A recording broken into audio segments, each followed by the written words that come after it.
Historia del siglo XX.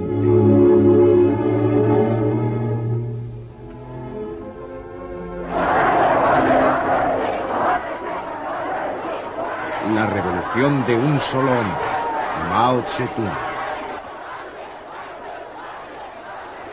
Este hombre, Mao Zedong, condujo un país de 540 millones de campesinos hacia el mundo moderno.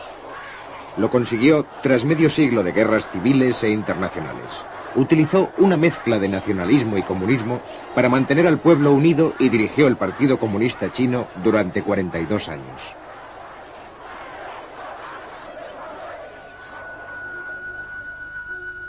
Mao tenía 7 años cuando dio comienzo el siglo XX.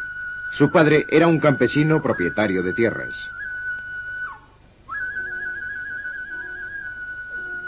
Mao era un muchacho inteligente y su padre quería que llevara la contabilidad de su hacienda, pero él tenía otros planes.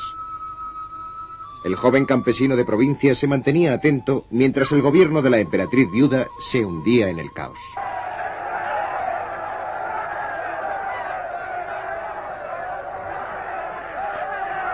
En 1912 se formó el Kuomintang, un partido popular dirigido por Sun Yat-sen. Mao Zedong, primero estudiante, después profesor y posteriormente bibliotecario, estudió historia y política en profundidad. Mao empezó a tomar conciencia de lo mal gobernada que estaba China. La mayoría de sus puertos e industrias estaban en manos de poderes extranjeros. Shanghái, controlado por británicos y franceses, era el mayor de los puertos chinos.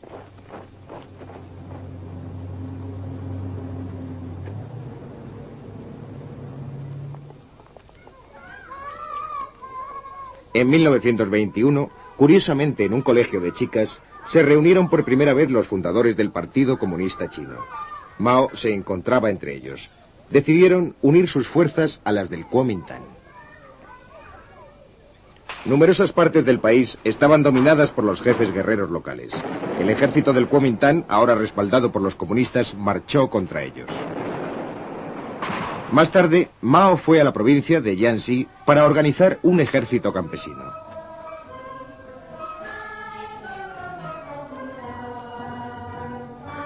En Jiangxi, Mao confirmó su opinión de que el campesinado era la clave de la revolución en China. En 1927, la campaña del Kuomintang contra los jefes guerreros estaba en marcha. Pero las envidias de los comunistas en el interior del Kuomintang llevaron a una purga que supuso un desastre para estos. En una especie de noche de los cuchillos largos, algunos líderes comunistas fueron asesinados en Shanghái. Mao tuvo la suerte de no encontrarse allí. Algunos comunistas escaparon, refugiándose en las escasas plazas fuertes que aún conservaban. Me gustaría presentarles al presidente del gobierno nacional. El nuevo líder del Kuomintang era Chiang Kai-shek. Larga vida a los 3 principios del pueblo. Larga vida al espíritu revolucionario de la China nacionalista. Chiang odiaba el comunismo. Ordenó que sus tropas rodearan las bases comunistas de Jiangxi.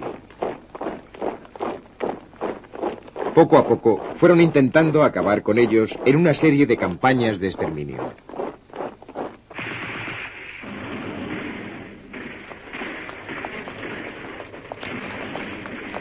En 1934, Mao se dio cuenta de que su ejército rojo debía luchar o morir.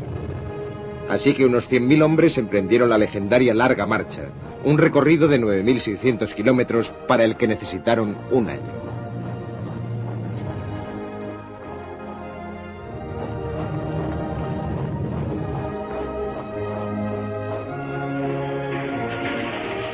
Las fuerzas del Kuomintang hostigaron a los participantes en la marcha.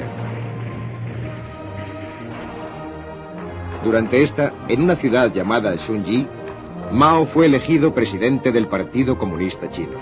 Entonces, para eludir al Kuomintang, las tropas comunistas se dividieron. Mao condujo uno de los ejércitos.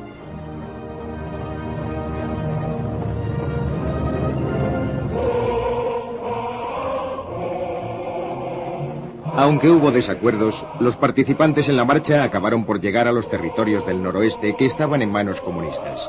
Solo 30.000 sobrevivieron. Establecieron una base en los alrededores de la pequeña ciudad de Yenan. Vivían en cuevas hechas en las laderas de las colinas.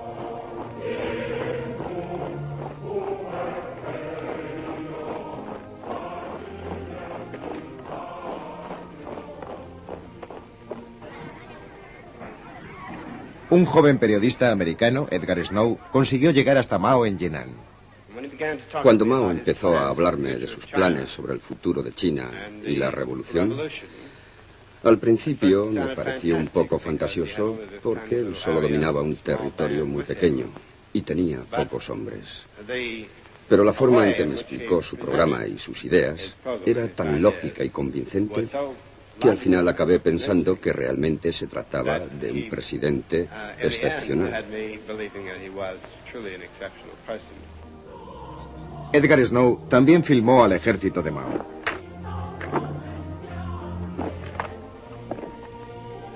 Era el momento de hacer planes y preparativos. Sus soldados fueron entrenados para divulgar un mensaje político, que los campesinos no tenían por qué pasar hambre y ser explotados, que China podía ser gobernada con justicia. Los campesinos nunca habían visto a los soldados portarse así. Ayudaban a la gente, pagaban por las cosas que necesitaban, dejaban todo limpio, respetaban a las mujeres y no destruían los sembrados.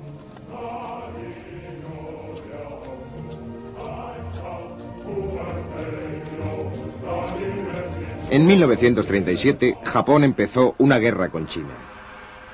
Ahora Chiang Kai-shek y los comunistas se enfrentaban a un enemigo común.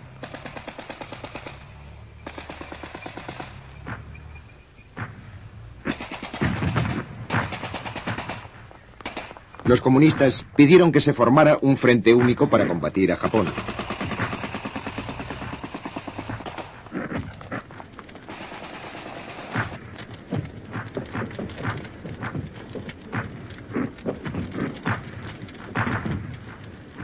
Los americanos y los británicos que apoyaban al Kuomintang pidieron a Chiang Kai-shek que aceptara la capitulación japonesa en 1945.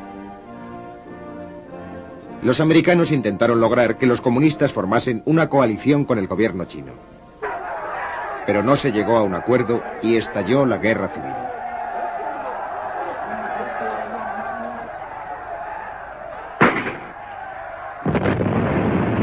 En un primer momento, el Kuomintang era muy superior numéricamente y tenía armamento más moderno, pero sus tropas estaban mal entrenadas y mal pagadas.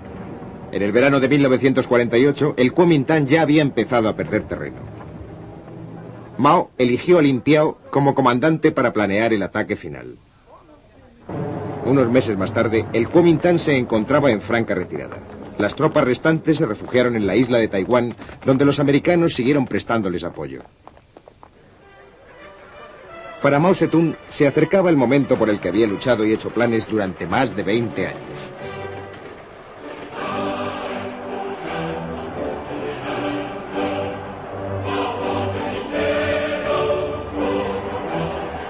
El 1 de octubre de 1949, Mao y sus colaboradores se apostaron en la Puerta de la Paz Celestial de Pekín y Mao proclamó la nueva República Popular China.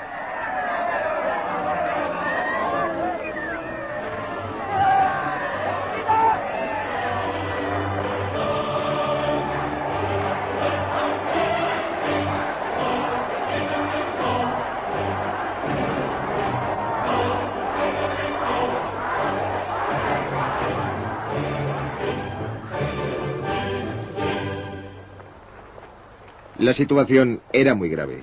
China pasaba hambre y estaba en ruinas. Mao y sus colaboradores empezaron a actuar con energía. Los grandes propietarios de tierras, en especial los que habían utilizado la violencia con los campesinos, fueron condenados por los tribunales populares. A muchos de ellos se les sentenció a muerte. Las escrituras de sus posesiones fueron quemadas y sus tierras se repartieron.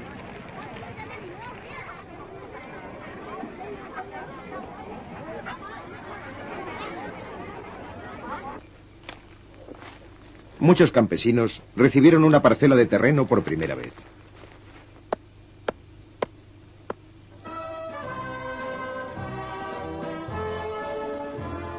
En Moscú, Stalin se entrevistó con Mao y le ofreció ayuda.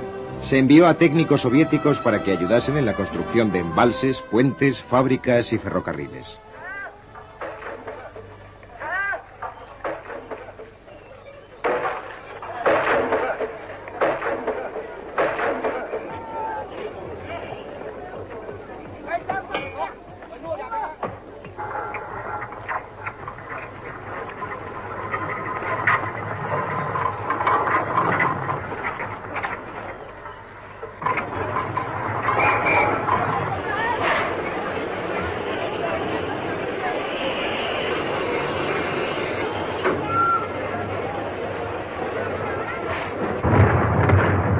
En 1950, la Guerra de Corea llevó a China a un enfrentamiento con las Naciones Unidas. En octubre, las tropas de esta organización condujeron nuevamente a los norcoreanos hasta la frontera china y Mao, a su vez, envió voluntarios a Corea atravesando el río Yalu.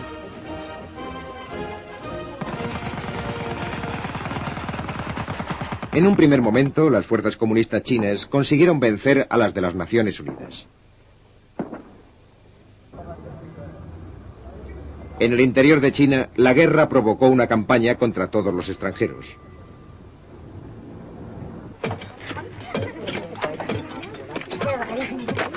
Mao quería estimular a la población para que consiguieran nuevos logros por sus propios medios.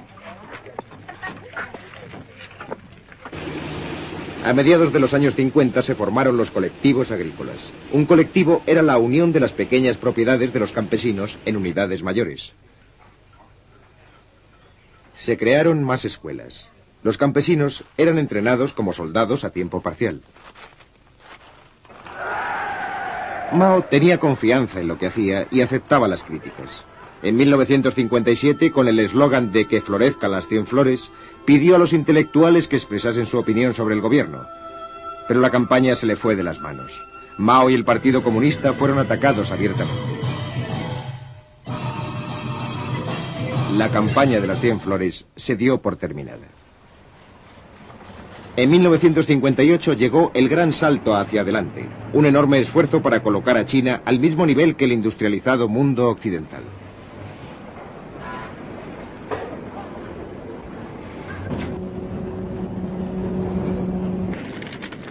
Se establecieron disposiciones para crear industrias en el campo.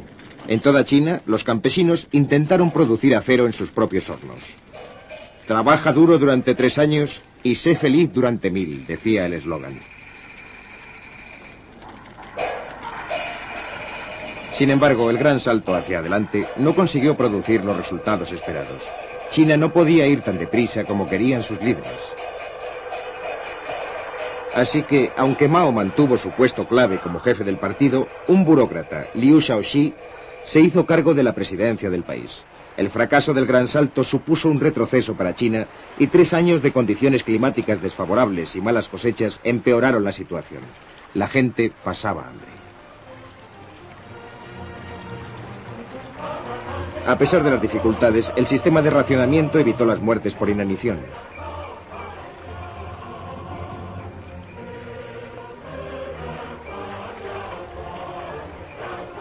En 1960, Khrushchev visitó Pekín.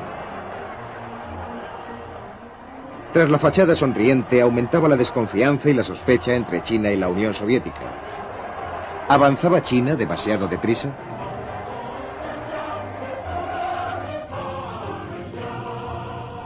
La Unión Soviética rompió la promesa de entregar a los chinos una bomba nuclear. Sus diferencias fueron en aumento. Los soviéticos hicieron regresar a sus técnicos, provocando un retroceso importante en los planes de industrialización.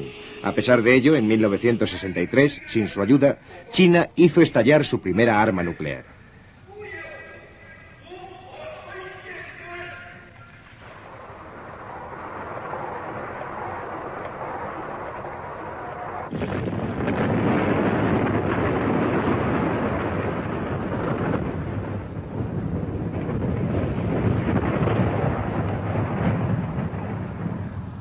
El presidente Mao no estaba contento con el creciente poder de la burocracia china.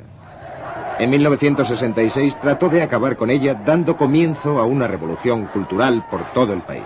En un pequeño libro rojo expuso sus pensamientos sobre cómo se debía vivir y trabajar. Lin Piao, al que entonces se consideraba futuro sucesor de Mao, habló a miles de jóvenes guardias rojos en Pekín. En nombre de la revolución cultural, se decidió acabar con las instituciones. La esposa de Mao, Jiang Qin, aportó sus propias ideas. Ella deseaba una revolución en las artes. Las escuelas y las universidades cerraron sus puertas. Los guardias rojos llevaron a cabo una violenta campaña contra todo lo que recordase el viejo mundo. Los oponentes de Mao fueron estigmatizados y hechos desaparecer.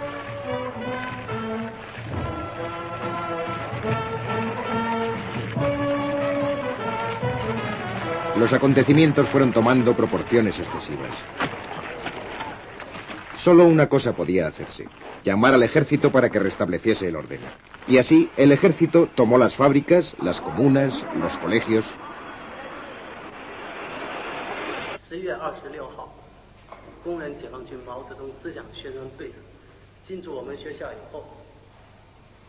Cuando el caos de la revolución cultural hubo pasado, el objetivo de Mao fue rehacer el país.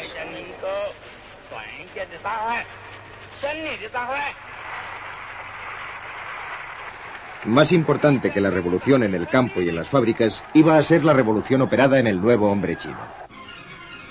Mientras tanto, en el norte, soviéticos y chinos se enfrentaron en los territorios fronterizos.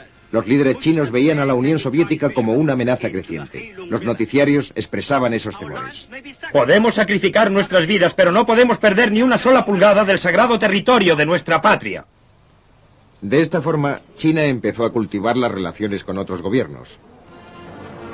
Y en 1972, el presidente norteamericano Richard Nixon viajó a Pekín, acabando así casi 25 años de hostilidad entre China y Estados Unidos. Por fin, la China comunista ocupó en la ONU el lugar que hasta entonces había ocupado el Kuomintang exiliado en Taiwán.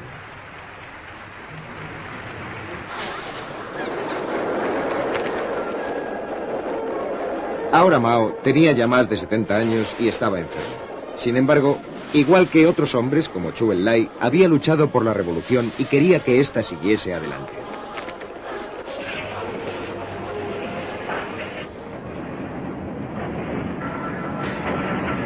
Creía firmemente que la revolución era vital para el proceso de industrialización chino.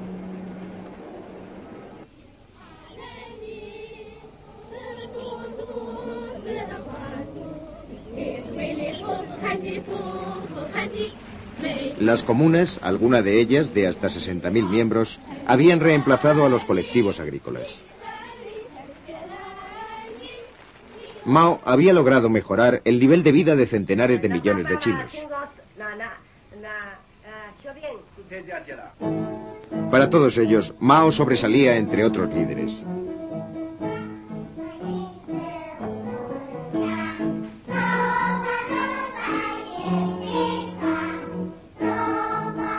Los pensamientos del presidente eran el tema de las canciones infantiles. Sus escritos políticos eran citados para apoyar cualquier reglamento o ley que el gobierno decidiese dictar.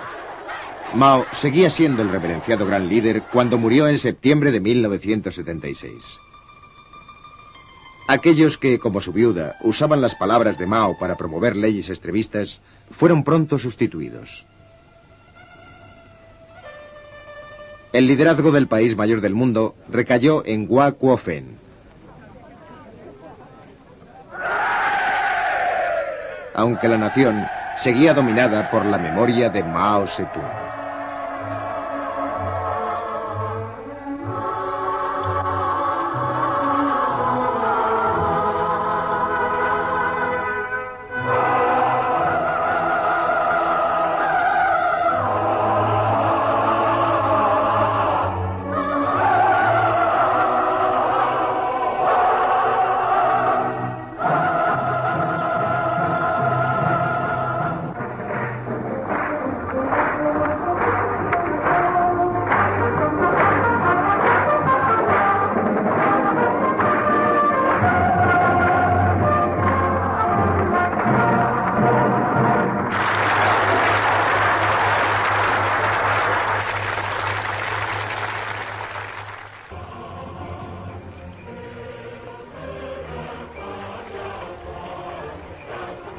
En 1960, Khrushchev visitó Pekín.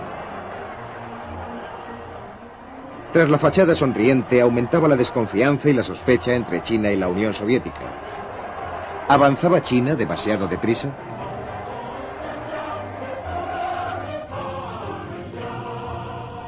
La Unión Soviética rompió la promesa de entregar a los chinos una bomba nuclear. Sus diferencias fueron en aumento. Los soviéticos hicieron regresar a sus técnicos, provocando un retroceso importante en los planes de industrialización. A pesar de ello, en 1963, sin su ayuda, China hizo estallar su primera arma nuclear.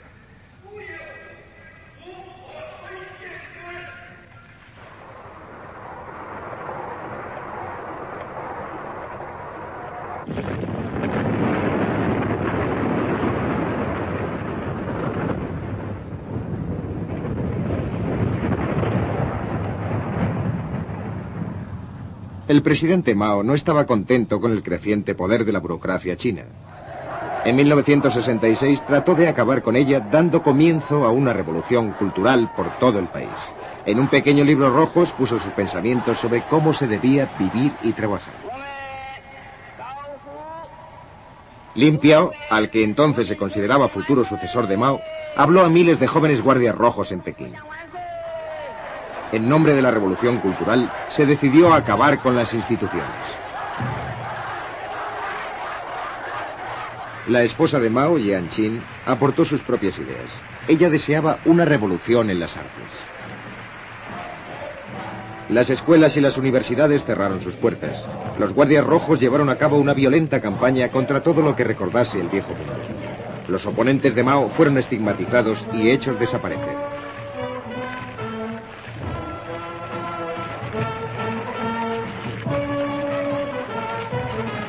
Los acontecimientos fueron tomando proporciones excesivas. Solo una cosa podía hacerse: llamar al ejército para que restableciese el orden. Y así, el ejército tomó las fábricas, las comunas, los colegios.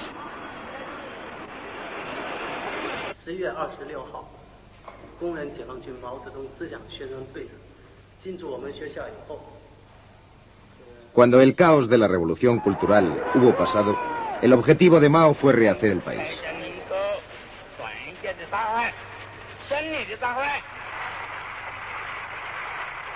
Más importante que la revolución en el campo y en las fábricas, iba a ser la revolución operada en el nuevo hombre chino. Mientras tanto, en el norte, soviéticos y chinos se enfrentaron en los territorios fronterizos. Los líderes chinos veían a la unión de los cuchillos largos. Algunos líderes comunistas fueron asesinados en Shanghái. Mao tuvo la suerte de no encontrarse allí. Algunos comunistas escaparon, refugiándose en las escasas plazas fuertes que aún conservaban. Me gustaría presentarles al presidente del gobierno nacional. El nuevo líder del Kuomintang era Chiang Kai-shek. Larga vida a los tres principios del pueblo. Larga vida al espíritu revolucionario de la China nacionalista. Chiang odiaba el comunismo. Ordenó que sus tropas rodearan las bases comunistas de Jiangxi. Poco a poco fueron intentando acabar con ellos en una serie de campañas de exterminio.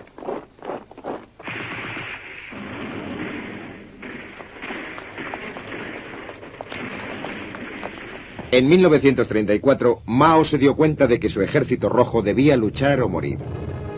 Así que unos 100.000 hombres emprendieron la legendaria Larga Marcha, un recorrido de 9.600 kilómetros para el que necesitaron un año.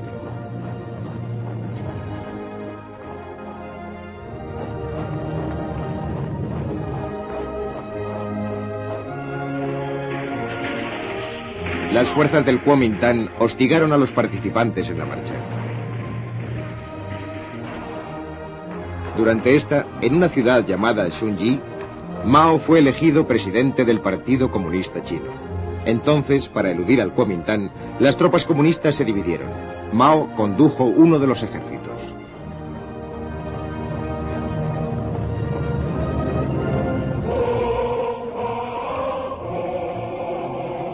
Aunque hubo desacuerdos, los participantes en la marcha acabaron por llegar a los territorios del noroeste que estaban en manos comunistas. Solo 30.000 sobrevivieron. Establecieron una base en los alrededores de la pequeña ciudad de Yenan. Vivían en cuevas hechas en las laderas de las colinas.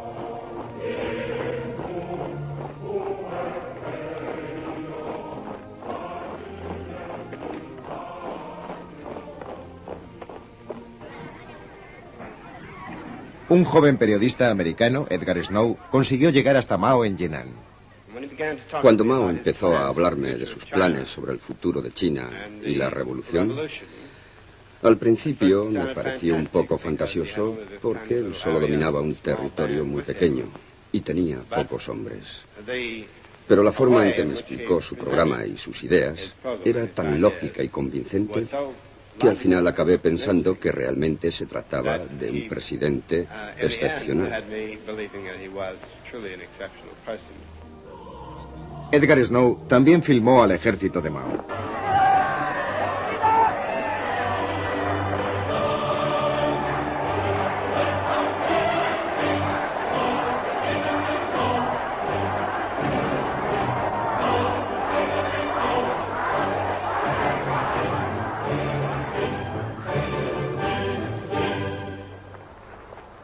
La situación era muy grave.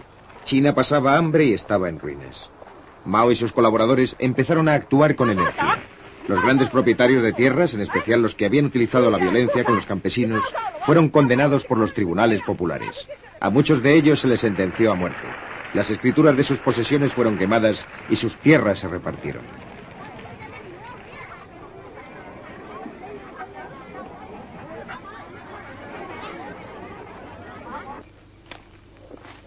Muchos campesinos recibieron una parcela de terreno por primera vez.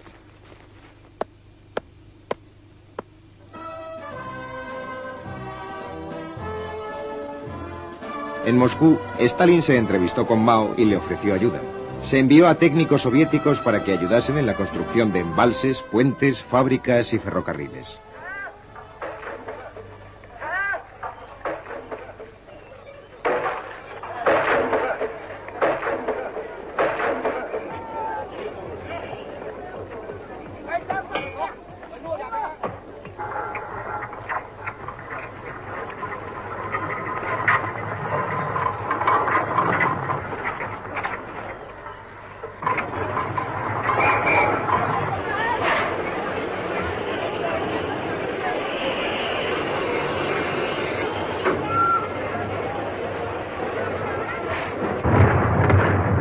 En 1950, la Guerra de Corea llevó a China a un enfrentamiento con las Naciones Unidas. En octubre, las tropas de esta organización condujeron nuevamente a los norcoreanos hasta la frontera china y Mao, a su vez, envió voluntarios a Corea atravesando el río Yalu.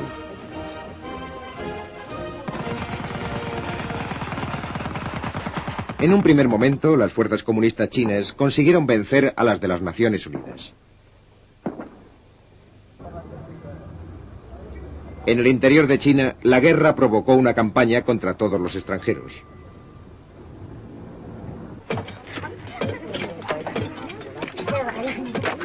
Mao quería estimular a la población para que consiguieran nuevos logros por sus propios medios. A mediados de los años 50 se formaron los colectivos agrícolas. Un colectivo era la unión de las pequeñas propiedades de los campesinos en unidades mayores. Se crearon más escuelas. Los campesinos eran entrenados como soldados. Aunque hubo desacuerdos, los participantes en la marcha acabaron por llegar a los territorios del noroeste que estaban en manos comunistas. Solo 30.000 sobrevivieron. Establecieron una base en los alrededores de la pequeña ciudad de Yenan. Vivían en cuevas hechas en las laderas de las colinas.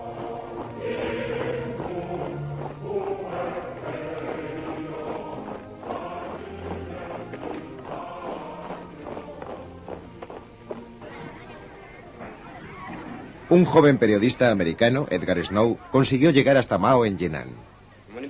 Cuando Mao empezó a hablarme de sus planes sobre el futuro de China y la revolución, al principio me pareció un poco fantasioso porque él solo dominaba un territorio muy pequeño y tenía pocos hombres. Pero la forma en que me explicó su programa y sus ideas era tan lógica y convincente que al final acabé pensando que realmente se trataba de un presidente excepcional. Edgar Snow también filmó al ejército de Mao.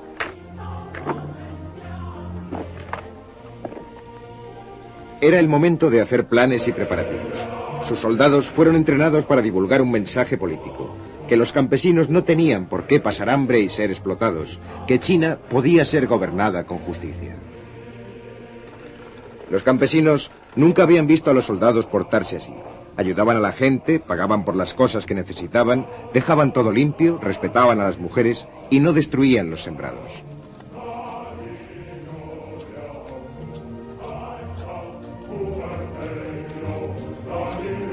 En 1937, Japón empezó una guerra con China.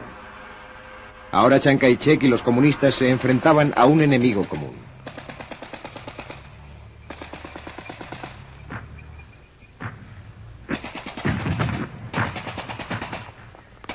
Los comunistas pidieron que se formara un frente único para combatir a Japón.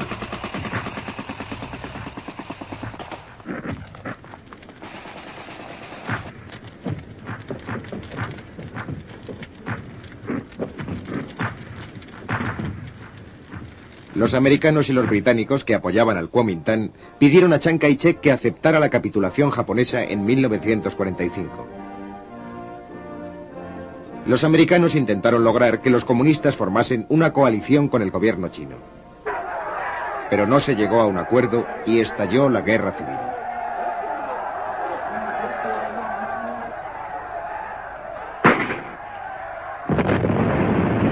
En un primer momento, el Kuomintang era muy superior numéricamente y tenía armamento más moderno, pero sus tropas estaban mal entrenadas y mal pagadas.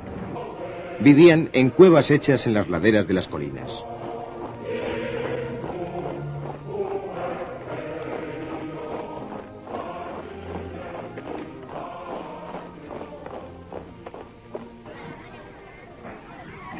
Un joven periodista americano, Edgar Snow, consiguió llegar hasta Mao en Yan'an.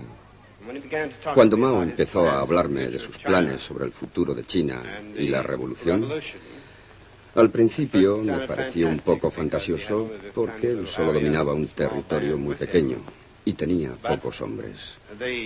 Pero la forma en que me explicó su programa y sus ideas era tan lógica y convincente que al final acabé pensando que realmente se trataba de un presidente excepcional. Edgar Snow también filmó al ejército de Mao.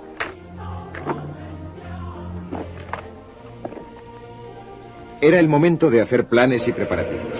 Sus soldados fueron entrenados para divulgar un mensaje político, que los campesinos no tenían por qué pasar hambre y ser explotados, que China podía ser gobernada con justicia. Los campesinos nunca habían visto a los soldados portarse así. Ayudaban a la gente, pagaban por las cosas que necesitaban, dejaban todo limpio, respetaban a las mujeres y no destruían los sembrados.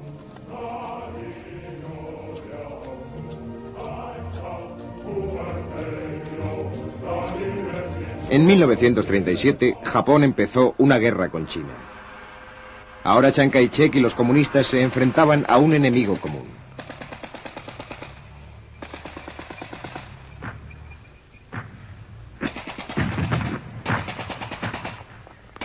Los comunistas pidieron que se formara un frente único para combatir a Japón.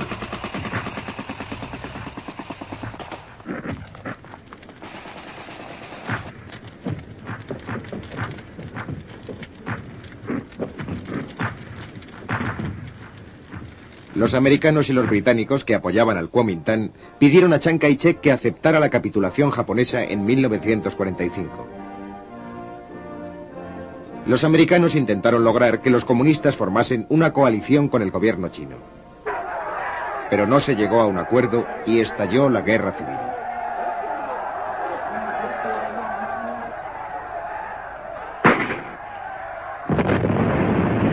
En un primer momento, el Kuomintang era muy superior numéricamente y tenía armamento más moderno, pero sus tropas estaban mal entrenadas y mal pagadas. En el verano de 1948, el Kuomintang ya había empezado a perder terreno. Mao eligió a Lin Piao como comandante para planear el ataque final. Unos meses más tarde, el Kuomintang se encontraba en franca retirada.